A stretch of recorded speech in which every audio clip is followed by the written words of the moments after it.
Untuk kontraindikasi imunisasi itu sebenarnya ada kontraindikasi absolut dan kontraindikasi relatif. Absolut itu artinya adalah pasien nggak bisa sama sekali diimunisasi akibat ternyata dia kemarin pas diimunisasi jadi shock anafilaktik. Nah itu nggak bisa. Jangan diimunisasi dengan imunisasi itu karena dia kena shock anafilaktik. Jadi dia kontraindikasi absolut. Sedangkan kalau kontraindikasi relatif itu biasanya adalah demam. Jadi demam itu kita masukin ke dalam kontraindikasi relatif. Relatif di sini artinya adalah sebenarnya dokter bisa aja ngasih vaksin pada saat pasien demam, cuma disarankan untuk ditunda dulu, terutama kalau mau ngasih polio. Karena begini, kalau misalkan anaknya sekarang demam dan nanti kita kasih vaksin dan ternyata vaksin kita bikin demam juga, itu kan nanti demamnya jadi double sehingga nanti bisa hiperpireksia. Hiperpireksia bisa kejang demam, bisa dehidrasi sehingga nanti bisa ada masalah ke anaknya lagi. Makanya disarankan kalau dia lagi demam ya tunda dulu sampai demamnya selesai baru nanti diimunisasi. Jadi jangan pernah karena dia demam kemudian dosisnya kita kurangi jadi setengah. Jangan dirubah dosisnya karena kalau dosisnya dirubah dia jadi tidak efektif. Terus HIV, anak dengan HIV bisa diimunisasi, cuma lihat HIV-nya yang seperti apa. Kalau HIV-nya itu simptomatik alias ada diare kronisnya, ada oral thrush-nya, maka biasanya kita tidak memberikan BCG dan campak. Karena takutnya nanti bisa diseminata, jadi nanti bisa sakit anaknya. Sedangkan kalau dia asimptomatik, yang tidak boleh adalah BCG saja. Sedangkan yang lain boleh. Jadi BCG masih boleh diberikan. Nah, bagaimana kalau anak itu dia telat imunisasi?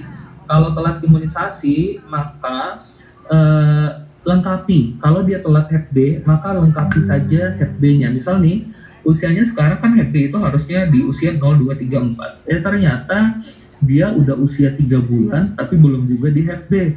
Maka ikuti aja Hep B berapa kali? 1, 2, 3, 4. Berarti ada 4 kali. Maka jarak Hep B yang pertama dengan yang kedua itu adalah 2 bulan. Jarak yang kedua dengan yang ketiga 1 bulan. Jarak yang ketiga dan keempat 1 bulan. Jadi ikuti aja intervalnya. 4 kali ikuti dengan interval yang sama. Jadi lengkapi aja. Kemudian kalau untuk DPT sama. DPT kan 2, 3, 4. Kalau telat lengkapi aja dengan interval yang sama. Tapi kalau untuk BCG ini kalau lebih dari 3 bulan maka anaknya dimantuk dulu. BCG kan tujuannya adalah untuk mencegah TB berat pada anak. Nah kalau usianya itu sudah lebih dari 3 bulan, karena Indonesia ini termasuk negara yang banyak TB-nya, kita curiga anaknya ini udah terpapar TB atau belum, udah terinfeksi oleh TB atau belum. Maka lakukan dulu mantuk tes. Jadi dimantuk dulu untuk melihat apakah anak ini sudah terpapar TB. Jika nanti mantuk tesnya positif, artinya dia sudah terinfeksi TB, karena dia sudah punya antibodinya. Makanya tidak diberikan BCG lagi. Tapi kalau memang mantuknya negatif, dapat diberikan BCG.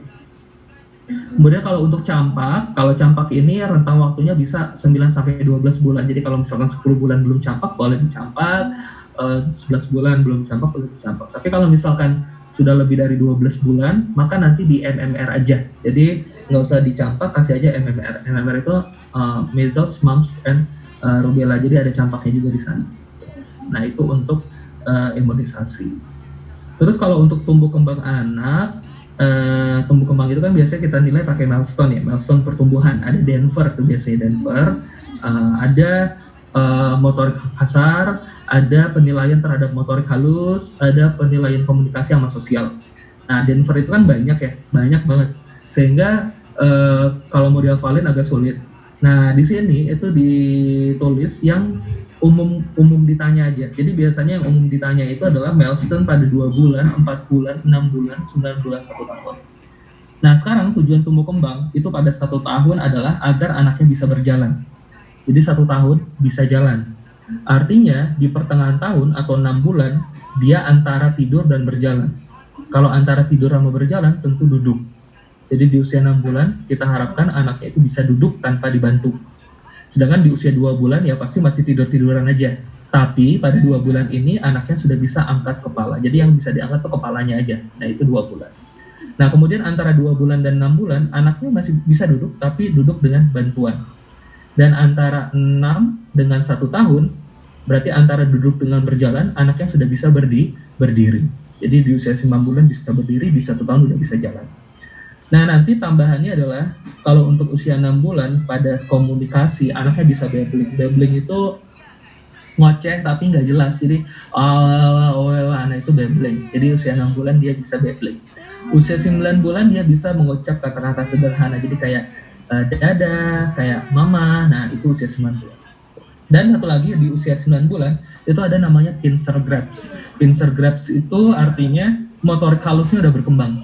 Jadi kalau anak-anak kalau ngambil barang kan biasanya pakai seluruh telapak tangannya kayak gini. Tapi kalau dia punya pincer grasp, maka dia bisa pegang pakai ibu jarinya. Nah itu artinya motorik halusnya sudah berkembang. Nah itu untuk pediatrik sosial. Habis ini ada pertanyaan.